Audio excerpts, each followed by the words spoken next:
Tuhan itu menjawab doa kita dalam proses hidup. Tidak serta-merta kita mendengar yes or no suara dari sorga gitu. Ayo doakan, imani. Kesembuhan misalnya. Imani sudah mendapatkan, padahal belum. Iya, saya udah mendapatkan. Yes, saya sudah mendapatkan, tapi belum, Bu. Tapi akhirnya mungkin lama banget ya saya nggak dapat ya. Itu salah yang mana nih, Bu? Salah imannya, salah doanya, atau salah apanya nih? Di mana-mana ya, kalau kita ada di ruang tunggu itu nggak enak. Oh iya. Di bank sambil nunggu angka yang ada di atasnya teller itu ya, nih angka lama bener gitu ya. Terus kalau di dokter juga Pak, saya kemarin sakit gigi kan, ngantri ke dokter tuh ya, sambil dipijetin sama istri saya pipinya, supaya nggak cenut-cenut gitu. Namanya kalau nunggu tuh nggak enak memang. Benar.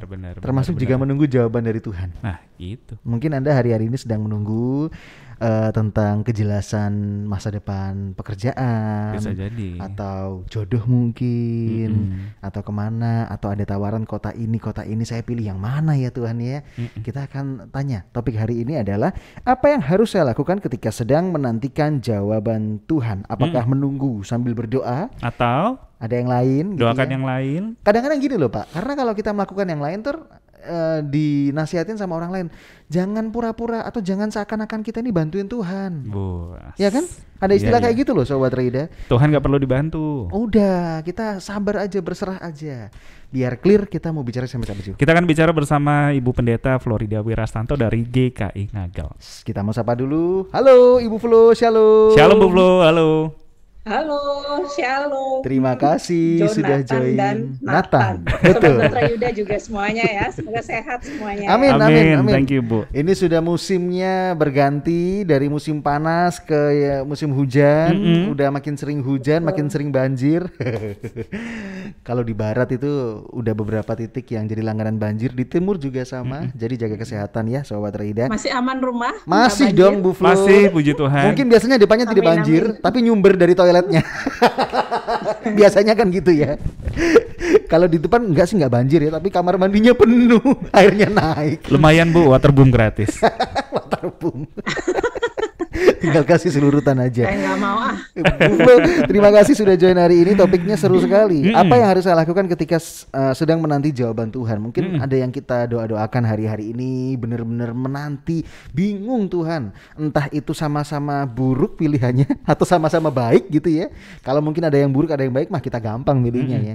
Tapi ini benar-benar kayaknya bingung nih saya milih 2 atau 3 pilihan atau bahkan lebih pilihan yang ada di hadapan saya. Tapi kalau menurut Ibu Flo, ketika saya sudah merasa nih, saya sudah siap, tapi kenapa ya kok saya masih disuruh harus menunggu?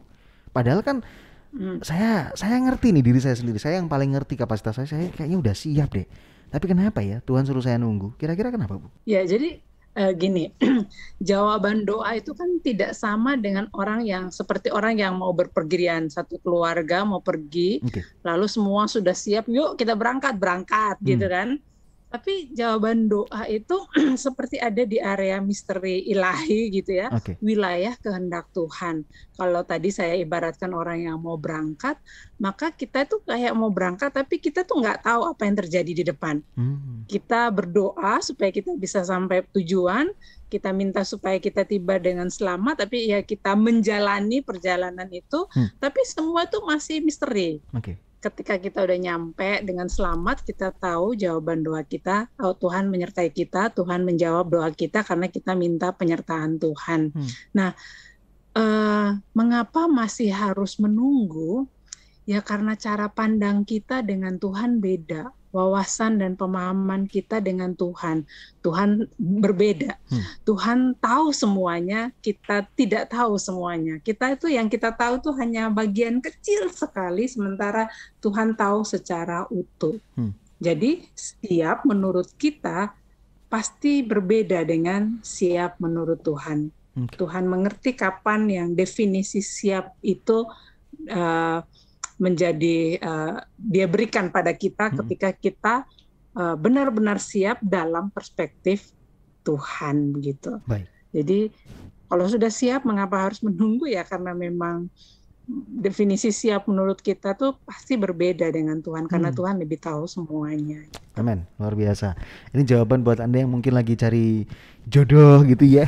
Saya udah siap nih semuanya. Finansial oke, orang tua oke, rumah juga sudah oke, misalnya gitu ya. Tapi kembali, mungkin kesimpulannya kalau bahasa kekiniannya ya, jangan sok tahu dan jangan sok siap gitu ya. Karena memang semuanya ada di tangan Tuhan, kita tinggal. Nah, ini nih yang kita mau tanyakan, Bu. Kalau sudah siap, ya kan? Sudah merasa siap, disuruh nunggunya sambil ngapain, Bu? Kalau boleh tahu. Kan ini sudah siap nih semuanya nih, tapi disuruh nunggunya harusnya sambil ngapain supaya misalnya tetap bisa selaras sama kehendak Tuhan. Kayak tadi nggak sampai ke ranah ngapain sih kita ini, kesannya kayak bantu Tuhan banget gitu ya. Nah, enaknya atau harusnya baiknya nunggunya sambil ngapain, Bu? Iya, pada saat kita menunggu, kita melakukan bagian kita gitu. Misalnya Anda berdoa untuk pasangan hidup gitu ya. Tuhan kasih aku pasangan hidup yang sepadan gitu. Tapi kamu tidak pernah membangun relasi dengan siapapun, tidak berani mengenalkan diri, tidak berani untuk membuka diri, ya akan kesulitan. Jodoh itu kan nggak jatuh dari surga gitu ya. Lalu misalnya kita minta pekerjaan, Tuhan buka aku pekerjaan usaha, tapi kita nggak mau berjuang apapun, ya susah. Jadi doa itu satu paket, kita minta kepada Tuhan, tetapi kita lakukan bagian kita. Nah, dalam proses-proses itulah, perjalanan itulah, kita akan mendapatkan sign dari Tuhan, begitu ya. Kita akan mendapat tanda, jawaban dari Tuhan, apakah ini ada dalam kehendak Tuhan atau enggak. Tetap ada bagian yang harus kita lakukan. Ya contohnya gini aja, mujizat di dalam Alkitab, dalam kitab Injil, Tuhan Yesus menyembuhkan orang yang sakit gitu ya. Itu kan selalu ada bagian yang orang sakit itu lakukan gitu. Kalau misalnya Tuhan mau menyembuhkan orang yang sakit di pinggir kolam Bethesda itu, lalu dia nggak mau bergerak, dia nggak mau, ketika Tuhan suruh dia bangun, ketika Tuhan minta dia untuk berdiri, Tuhan minta dia untuk melangkah, kalau dia nggak mau ya susah gitu kan. Tetap harus ada bagian yang kita lakukan dalam menunggu jawaban doa, karena Tuhan itu menjawab doa kita dalam proses hidup. Tidak serta-merta kita mendengar yes or no suara dari sorga gitu. Iya. Bukan berarti Tuhan tidak mampu terus terkesan kita bantuin ya, Bu Flu ya. Tapi intinya adalah lakukan bagian kita. Polanya pola kerjasama, betul ya Bu Flu ya. Kita melakukan bagian kita dan Tuhan melakukan bagiannya, seperti itu ya. Karena kan Tuhan menciptakan kita itu sudah dengan lengkap dengan karunia, dengan talenta, kemampuan, semua ada pasti gitu ya. Itu kita nggak bisa bilang karena fisik kita cacat atau apa, nggak bisa, karena karunia itu sesuatu yang Tuhan berikan, semua orang Tuhan berikan, talenta Tuhan berikan, tinggal kita mau nggak manfaatkan apa yang sudah Tuhan kasih itu. Jadi sebenarnya separuh jawaban doa itu ada dalam diri kita, tinggal kita mau nggak memanfaatkan apa yang sudah Tuhan beri itu. Gitu.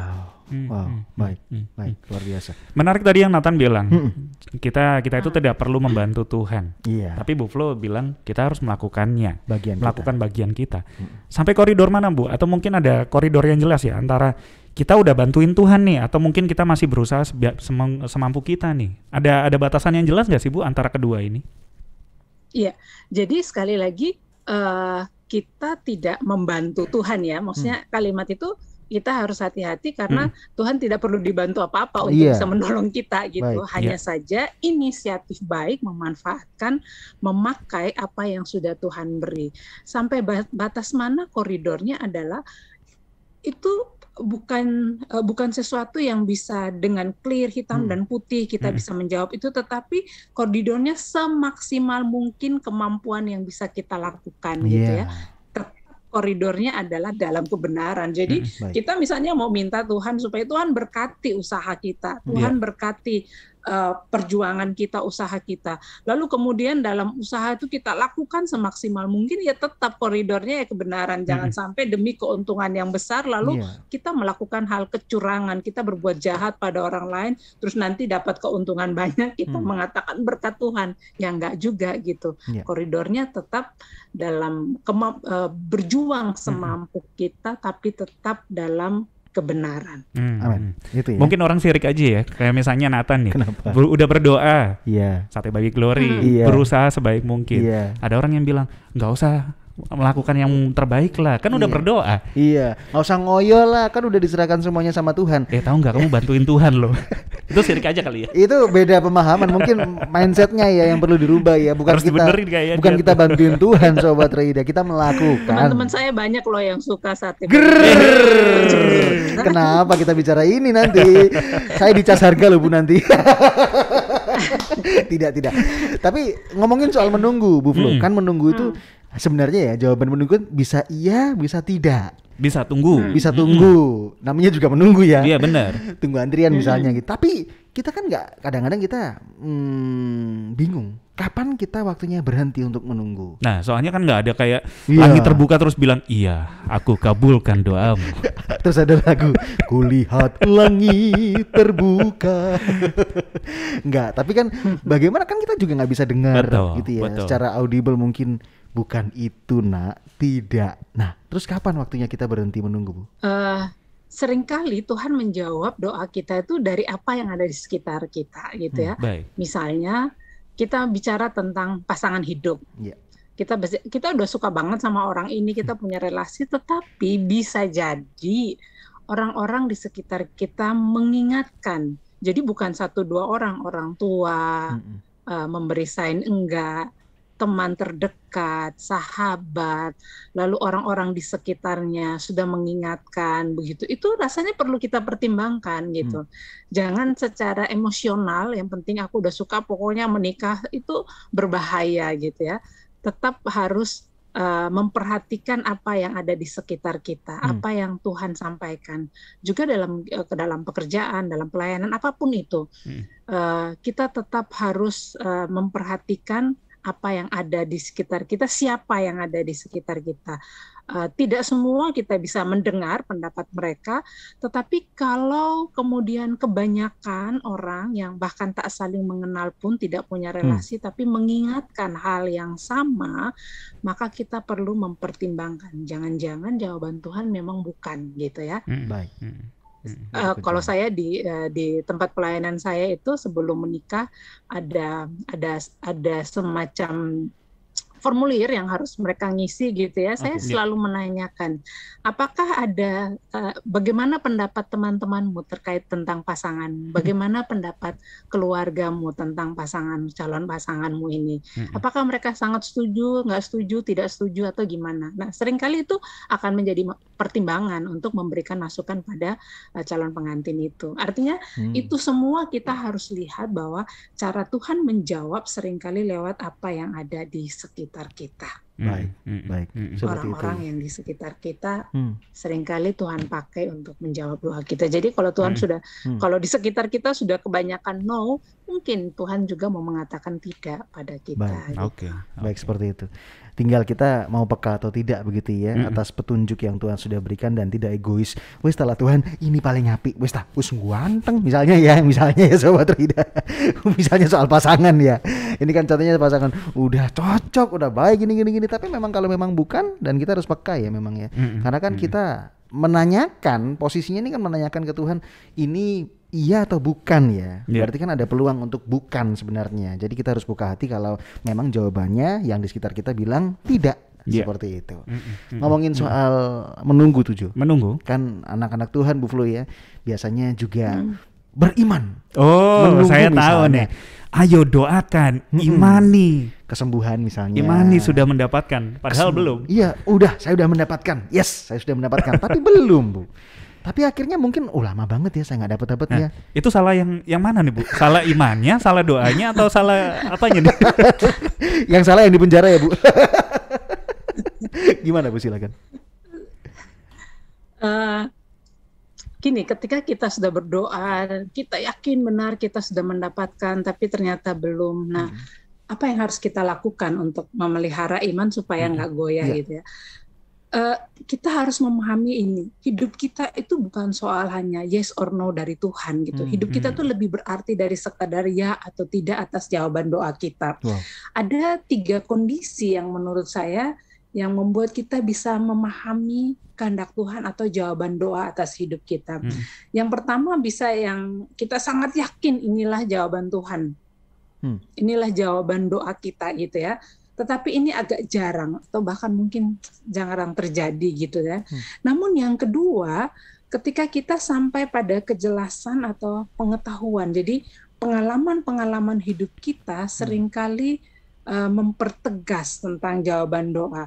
Pengalaman hidup itu terkadang ada situasi di mana kita terasa dekat dengan Tuhan, kehidupan rohani kita bersemangat, kita seperti ada roh yang hidup gitu ya, yang membangkitkan semangat kita. Tetapi bisa juga ada di situasi di mana Tuhan itu seperti terasa jauh.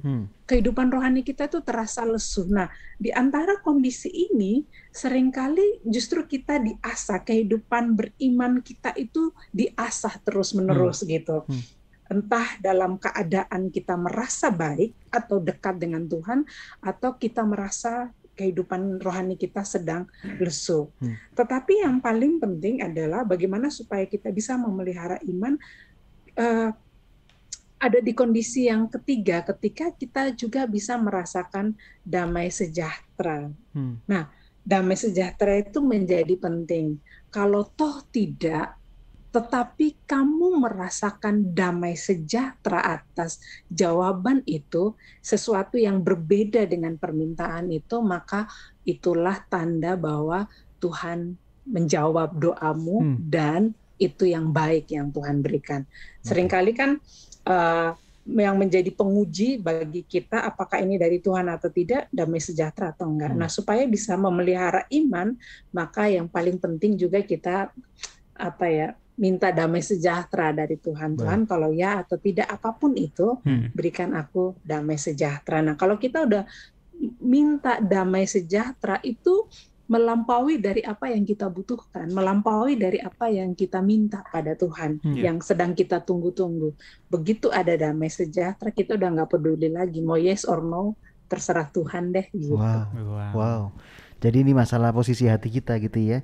Kalau memang sudah minta sesuatu dan beriman, memang ada bagian kita untuk beriman saya sudah mendapatkannya. Tapi lebih daripada itu, bagian keputusan Tuhan, mana yang merupakan keputusan Tuhan yang paling membuat saya damai, itu yang harus kita putusi, seperti itu ya. Baik maupun tidak, baik yang opsi 1 atau opsi 2, Sobat Raida. Itu kita serahkan semuanya sama Tuhan, kita lakukan bagian kita. Apa yang harus saya lakukan ketika sedang menantikan jawaban Tuhan? Menunggu sambil berdoakah atau ditinggalkah? Atau doakan yang lain mungkin? Atau udah gitu beralih ke poin berikutnya. Biasanya kan berdoa ada poin-poinnya ya. Poin A, B, C. Saya sudah nunggu, saya ke B deh. Pemain cadangan ya. Kemarin saya sudah doa yang A nih, sekarang saya doa yang B. Minggu depan A lagi. Minggu depan A lagi, saya puter gitu aja terus ya. Untuk kesimpulan Ibu Flu, silakan, mungkin bisa kasih pesan buat setiap pendengar. Ya, jadi ketika bicara tentang doa, kita kembali mengingat bagaimana Tuhan Yesus mengajarkan doa Bapa kami. Nah, dalam Lukas 11 itu yang menarik adalah Yesus mengajarkan doa Bapa kami itu dimulai dari permintaan seorang murid, Tuhan ajarkan kami berdoa. Nah, ini yang seringkali kita lupa. Kita tuh jarang loh, bahkan mungkin tidak pernah minta sama Tuhan supaya mengajarkan kita berdoa. Kita hanya yang doa itu sudah seperti list belanjaan yang semuanya harus terpenuhi. Tuhan itu udah seperti ATM, kita butuh harus terpenuhi, tapi kita lupa minta sama Tuhan, Tuhan ajarkan aku berdoa. Supaya apa? Supaya doa itu menjadi relasi yang menyenangkan dengan Tuhan, bukan tuntutan, bukan karena kemendesakan waktu, bukan karena tertekannya hidup kita. Kalau kita rajin meminta Tuhan, ajarkanlah kami berdoa, ajarkanlah aku berdoa, maka kehidupan doa itu kehidupan perjalanan kita bersama dengan Tuhan itu sudah melampaui menunggu jawaban doa. Kita itu sudah menikmati relasi dengan Tuhan. Jawaban doa menjadi prioritas yang kesekian. Tapi kenikmatan dalam relasi dengan Tuhan yang menghadirkan damai sejahtera, itulah yang membuat hidup kita lebih happy, lebih gembira dari hari yang kemarin. Penting bagi kita minta sama Tuhan, Tuhan ajarkan aku berdoa. Baik, ini poin penting, pesan terakhir yang dalam sesi dalam sesi kali ini ya Sobat Reid ya. Kadang-kadang kita jadi anak-anak Tuhan yang senang ketika kepinginannya kita diturutin. Padahal Ibu Flo tadi ngajarin senangnya adalah senang berelasi sama Tuhan. Lewat doa, lewat saat teduh dan lain-lain. Itu yang harus menjadi pokok pikiran kita yang utama. Kalau yang diberi yang merupakan keinginan kita dan kita senang, itu mah biasa ya. Semua juga begitu ya Bu Flo ya. Kalau dikasih apa yang dipinginkan senang, ya udah ya memang seperti itu. Tapi senang ketika bertemu dengan Tuhan lewat kehidupan doa kita, itu yang harus diperhatikan dan menjadi hal yang penting. Narasumber kami Ibu Flo ada Instagram yang bisa Anda follow di mana Ju? Anda bisa follow di @Florida ya, pakai F, Florida_Wirastanto di situ, Florida_Wirastanto. Biasanya info-info seputar acara-acara atau kebaktian yang ada di GKI Ngagel juga tertera di sana. Betul. Silakan di follow ya. Udah persiapan Natal nih Bu Flo nih. Waduh, udah mau Desember, udah persiapan Natal. Iya. Doa kami Ibu Flo sehat selalu sekeluarga di masa pandemi, bahkan musimnya yang udah jelang musim hujan ini. Jaga kesehatan selalu Ibu Flo sekeluarga, dan untuk pelayanan Ibu Flo sekeluarga juga semakin luar biasa. Nathan dan pendengar Bahtera Yuda juga ya, Sobat Bahtera Yuda, kiranya semuanya sehat gitu ya. Memasuki Natal dengan sukacita gitu. Amin. Itu penting. PPKM level 3 nggak jadi pengaruh, yang pasti tetap sukacita ya. Tetap harus prokes tapi ya. Terima kasih Ibu Flo. Thank you Bu Flo. Sama-sama. Tuhan berkati ya semuanya. You are listening to pujian terbaik yang memberkati 96.4 Bahtera Yuda FM. The sound of faith, hope, and love.